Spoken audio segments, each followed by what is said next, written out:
রাধে রাধে বন্ধুরা। আজ আমলকি একাদশী।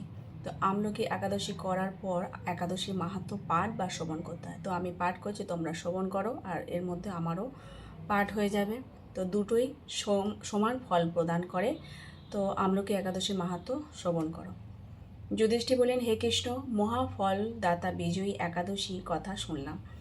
এখন ফাল্গুন মাসে শুক্লপক্ষে একাদশী যে নামে বিখ্যাত তা বর্ণনা করুন।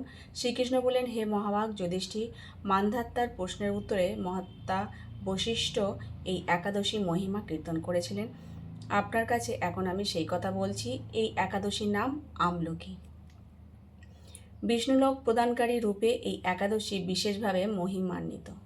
একাদশীর দিন আমলকি বৃক্ষের তলে রাত্রি জাগরণ করলে সহস্র গাবিধানের ফল লাভ হয়।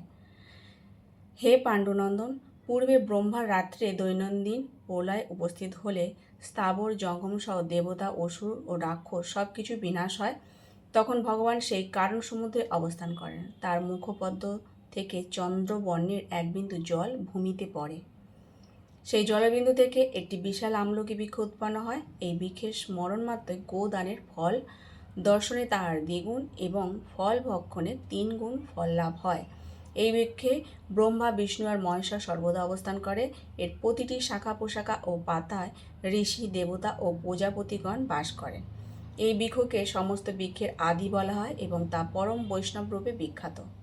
অতএব এই শ্রেষ্ঠ ব্রত সকলেরই পালনীয়। এখন এই ব্রতের একটি অদ্ভুত ইতিহাস আপনার কাছে বর্ণনা করছি। প্রাচীনকালে বৈদিশ নামে এক প্রসিদ্ধ নগর ছিল। এই নগরে চৈত্যরথ নামে এক রাজা রাজত্ব করতেন। চন্দ্রবংশ পাশ বিন্দুক রাজার পুত্ররূপে তিনি জন্মগ্রহণ করেন। তিনি অত্যন্ত শক্তিমান ও ঐশ্বর্যশালী ছিলেন।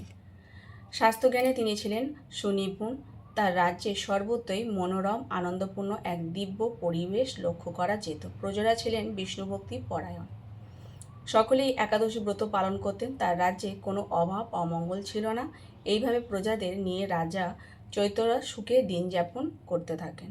একসময় ফাল্গুনী শুক্লপক্ষের দ্বাদশীযুক্ত আমলকি একাদশী তিথি সমাগত হওয়ায় রাজ্যের সকলেই এই ব্রত পালনের সংকল্প করেন। ওই দিন প্রাতঃস্নানের পর প্রজাদের তিনি রাজা ভগবান শ্রী বিষ্ণুর মন্দিরে যান। সেখানে সুবাসিত জল, পুণ্য, কলস, ছত্র, বস্ত্র, পাদুকা, পঞ্চরত্ন ইত্যাদি দিয়ে সাজিয়ে স্থাপন করেন। তারপর ধূপ দীপ দিয়ে যত্ন সহকারে মুনি ঋষিদের দ্বারা শ্রী পরশুরাম মূর্তি সমন্বিত আমলকির পূজা করেন। হে পরশুরাম, হে রেণুকার সুখবর্ধ, হে ধাত্রী, হে পাপ বিনাশিনী আমলকি, তোমাকে প্রণাম। আমার অগ্রজল গ্রহণ করো। এইভাবে দিনে যথাবিধি পূজা, স্তবতি, নিত্যগীতি করে রাজা ভক্তি ভরে সেই বিষ্ণু মন্দিরে রাত্রি জাগরণ করলেন। এক সময় দৈবযোগে একটি ব্যাধ সেখানে উপস্থিত হয়। পূজারী সামগ্রী সহ বহু ব্যক্তিকে একত্রে রাত্রি জাগরণ করতে দেখে সে কৌতূহলকান্ত হলো। সে ভাবল, এসব কি ব্যাপার।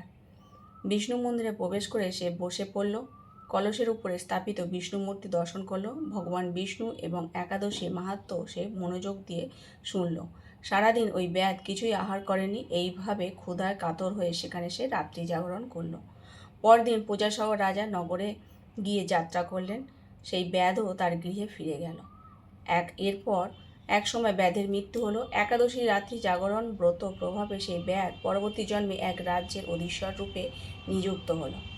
জয়ন্তী নামে এক নগরী ছিল। সেখানে বিদুরথ নামে এক রাজা বাস করতেন। ওই ব্যাধ বিদুরথ রাজার মহাবলী পুত্ররূপে জন্মগ্রহণ করেন। তার নাম হয় বসুরথ। 1,00,000 গ্রামের আধিপত্য তিনি লাভ করেন। তিনি ছিলেন সূর্যের মতো তেজস্বী, চন্দ্রের মতো কান্তিমান ও পৃথিবীর মতো ক্ষমাশীল। বিভিন্ন সদ্গুণে ভূষিত বসুরথ পরম বিষ্ণুভক্তি পরায়ণ হন। এই মহাদাতা রাজা একবার শিকার করতে গিয়ে পথ ভুলে যান। গভীর জঙ্গলের মধ্যে ক্ষুধার পীড়িত হয়ে তিনি ক্লান্তবশত শুয়ে পড়েন।